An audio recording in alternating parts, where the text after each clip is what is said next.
Welcome back to reactions. This is part 6 of our unit, and we're going to be talking about precipitation reactions and how those precipitates form from the electrolytic solutions from our previous video. Precipitation reactions are reactions that form a precipitate. We usually think of a precipitate as an insoluble solid or liquid that forms from two soluble liquids or aqueous solutions. The reason why the precipitate forms is because the attractive forces between the oppositely charged ions are greater than the attractive forces between the water molecules in the ions. So the oppositely charged ions want to stick together. In other words, not make an electrolytic solution and does not want to break apart within water.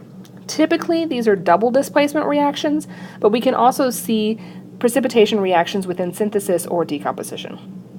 We're going to look at the different types of reactions, the synthesis, the decomposition, and the double displacement, just like we did with redox reactions, and kind of see how precipitates work. So for synthesis, two or more substances combine to form a single substance, also called composition or combination. Not all synthesis reactions are precipitation reactions. Specifically, we've already talked about redox synthesis reactions. Only those substances that do not undergo a change in oxidation number, so not redox, and who produce an insoluble gas, liquid, or solid. Now, all of the following examples are not necessarily examples of precipitation reactions, but I did want to give you examples of every different type of reaction and all the different ways they can combine. A synthesis reaction is simply two different things make one thing, or even it could be three different reactants make one product. A bunch of different reactants combine to make a product. Our first example is a metallic oxide and water making a base. So here we have Na2O, that's sodium oxide and water, will make a base. Let's balance this equation. I've got two sodiums and one sodium, so I'll need a 2 in front of the NaOH. That gives me two oxygens on the right and two oxygens on the right. And I have two hydrogens on the left and two hydrogens on the left. So that equation is balanced. Alright, so for the next one, we have barium oxide and water makes barium hydroxide. I've got one barium. I've got two oxygens, and this 2 distributes in, so that's two oxygens. I have two hydrogens and two hydrogens, so this equation is balanced without doing anything. It's already a balanced equation. Let's look at another type. Here's some more synthesis reactions. A non-metallic oxide and water will make an acid. A metal oxide makes a base, a non-metal oxide makes an acid. Notice that the oxidation number of the non-metal stays constant. This is not a redox reaction. This is actually the way you can determine what the acid's going to be, is in order to make the oxidation number not change. So the equation's already written for you. We've got one sulfur and one sulfur.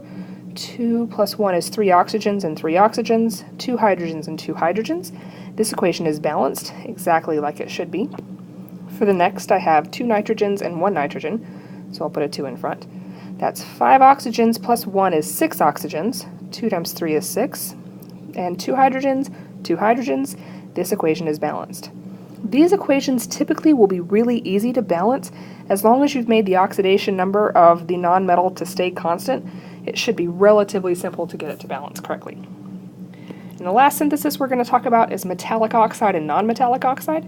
So if you put a metallic oxide with water, you'll get a base. A non-metallic oxide with water, you'll get an acid. But if you mix a metallic and a non-metallic oxide together, you're going to get a salt, or an ionic compound. Again, notice that the oxidation numbers stay constant. That will help to make sure you've got the equation correct. So we have 2 sodiums. 1 plus 2 is 3 oxygens, 1 carbon, 1 carbon. That equation is balanced the way it should be. And next we have 1 magnesium. 1 plus 3 is 4 oxygens, 1 sulfur. And that equation is also balanced exactly as it needs to be. These equations will be very simple to balance as long as you've made sure the oxidation number stayed where it should be. I actually want to go through and check the oxidation numbers for a couple of these just to kind of show you. Within SO2, since oxygen is -2 and there's 2 of them, sulfur has to be +4. Within H2SO3, oxygen's -2 and there's 3 of them, hydrogen's +1 and there's 2 of them, so sulfur has to be +4. The oxidation number has stayed the same. If I jump down to the other examples, If oxygen is -2, sodium has to be +1. If oxygen is -2 and there's 2 of them, carbon has to be +4. Within Na2CO3, oxygen's -2 and there's 3 of them, so that's -6. Sodium's +1, it's an alkali metal, it's always +1. And there's 2 of them, so that's +2, so carbon has to be +4. Notice that the oxidation numbers have stayed the same on both sides of the equation for both types of these reactions. Let's move on to decomposition. So decomposition is a reverse of synthesis. A complex compound breaks down into 2 or more substances. Electricity or heat are generally required. Not all decomposition reactions are precipitation, and not all of the examples we're going to see following are precipitation, but I just wanted to show you an example of every type of decomposition that I know about. So it's only a precipitation reaction if the substances do not undergo a change in oxidation number and if they produce an insoluble gas or a liquid or a solid. So our first example is a metallic carbonate turning into a metallic oxide and carbon dioxide. The way to break apart a carbonate is to turn it to oxygen and carbon dioxide. So we have CaCO3 turns into CaO and CO2, and notice that equation is balanced all by itself without you having to do anything. Same with the next one. Lithium carbonate turns into lithium oxide and carbon dioxide. That equation is balanced without having to do anything with it. Here's a couple of more decomposition reactions. A metallic hydroxide turns into a metallic oxide and water. So in other words, earlier when we had synthesis, we had a metallic oxide and water makes a base. So now we have a base makes a metallic oxide and water. It's the exact opposite of the synthesis reactions we just finished doing. So in MgOH2, that turns into MgO plus H2O. Notice that this equation is balanced without having to do anything with it. In CaOH2, that's CaO plus H2O. Again, the equation is balanced without having to do anything with it. I could throw in another base here, let's say NaOH. So this would make Na2O and H2O. This equation does need a little bit of help to balance. If I put a 2 in front of there, now we're good. So the next is acid, turns into a non-metallic oxide and water. This is the exact reverse of what we did with synthesis. So H2SO3 will break into SO2 plus H2O. What do you think H2SO4 would break into? Well, I know it's going to be a non-metal oxide and water, so I know it's going to be SO something and water. But we have to make sure the oxidation number of the non-metal stays constant. So that means I need to know what the oxidation number of the non-metal was to start with. If hydrogen is +1 and there's 2 of them, oxygen is -2 and there's 4 of them, then sulfur has to be +6, which means here sulfur has to be +6. The oxidation number has to have stayed the same. And oxygen has to be -2, because oxygen is -2, which means this compound has got to be SO3, because 3 -2s will balance out the +6. And then that's our correct equation, and it's already balanced. We have double displacement reactions. These are the most common precipitation reactions. Typically when someone says precipitation, they're talking about a double displacement. It involves the positive and negative portions of 2 compounds being interchanged. Double displacement only occurs if the following are formed: an insoluble gas, an insoluble compound, or a slightly ionized compound. In other words, a precipitate. So what we have are 2 compounds at the beginning and 2 compounds at the end. Let's look at the examples. We have Na2S and HCl.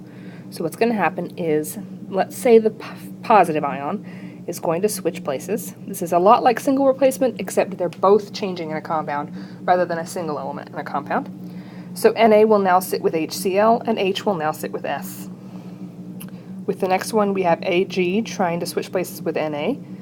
So Na will now sit with NO3, and Ag will now sit with Cl. Here we have H and K, so H is going to sit with OH, and K is going to sit with Cl. And then K and Na, and this one has no reaction. And it's no reaction based on the solubility rules, which we're going to be talking about next. But first, what kind of chemistry teacher would I be if we didn't actually balance these equations? Cannot leave this page without getting everything balanced. So to balance, we have 2 NAs, 2 NAs. That makes 2 CLs, 2 CLs, and 2 H's. For the next one, it's already good. For the next one, this is 1, 2 H's, 2 H's, a Cl, a Cl, a K, an O. So that equation's balanced, and then the last one's not. Let's look at the solubility rules to figure out why that last reaction didn't happen. The solubility rules give you two different types, soluble compounds and insoluble compounds. So things that usually will dissolve and things that usually won't dissolve. And of course there's exceptions to every rule. So the rules you need to know for the AP test are those compounds with group 1 and ammonium, nitrate, chlorate, and acetate are always soluble no matter what. No exceptions. No exceptions if it's got group 1 or ammonium or nitrate or chlorate or acetate. It will always be soluble. It will always dissolve. It will never form a precipitate. The rest of the rules you need to know. They're really helpful and really handy, but the College Board has said that they're not going to test them directly. But it's still really good knowledge. That is, chlorides, bromides, and iodides are typically soluble except if it's lead, silver, or mercury. So sodium chloride is soluble, but lead chloride is not. Or magnesium bromide is soluble, but silver bromide is not. Within insoluble compounds, excluding those which contain group 1 and ammonium, because group 1 and ammonium are always soluble no matter what, no exceptions. Carbonates, phosphates, chromates, oxides, and sulfides are insoluble. So if it's ammonium carbonate, it'll be soluble. Anything else carbonate, it will be insoluble. It will form a precipitate. The other is hydroxides, except, of course, group 1 ammonium and calcium, strontium, and barium. So barium hydroxide or calcium hydroxide are soluble. Group 1 hydroxide, so sodium, or ammonium hydroxide is soluble, but anything else, like let's say lead or silver hydroxide, will be insoluble. So we're going to look back at those reactions, those will it react from earlier, to determine why the precipitates are what they are. So once you've got your two products, you've switched the pluses, switched places, and you've made two products, you need to look at those two products and determine where they fall on the solubility rules. So NaCl is group 1. This is always soluble no matter what. This will dissolve aqueous. But H2S, S is a sulfide. Sulfides fall in the insoluble category unless they're with group 1 and ammonium. Hydrogen is not group 1. Because really when I say group 1, I'm talking about alkaline metals. Hydrogen is not a metal. It is not considered group 1. So hydrogen sulfide is a sulfide, and sulfides are insoluble. So my product, the thing that I'm actually producing my reaction, is H2S. With the next one, we have NaNO3. That's sodium and nitrate. And that is definitely soluble because group 1's always soluble, nitrates are always soluble. But silver chloride, chlorides are typically soluble based on the solubility rules, except silver, mercury, and lead. Silver is an exception, which means silver chloride is not soluble. Silver chloride will be your precipitate. Then we have KCl as a product. K is group 1. That is always soluble, so no matter what. And then water. If you think about water as hydrogen hydroxide, hydroxides are typically insoluble, and hydrogen's not an exception. Also, really, water is a pure liquid, and so water is considered a precipitate, even though it seems like it's a liquid and it dissolves in water. Water is considered to not be dissolved in itself. So water will always be your precipitate if it exists. For KCl and NaF, we said there was no reaction because the reaction would be KF and NaCl. K is an alkali metal. That is always soluble no matter what, aqueous. Na is an alkali metal. This is always soluble no matter what, aqueous. So you have two clear solutions and you mix them together, and at the end you have two clear solutions. Nothing has happened. No gas has formed. No solid has formed. Nothing has formed. So we consider this to be no reaction. All those ions are just floating around in the beaker doing nothing. So that's actually the topic of our next video on net ionic equations. We're going to talk about what happens in the beaker and what the ions are doing. I hope you'll join me next time.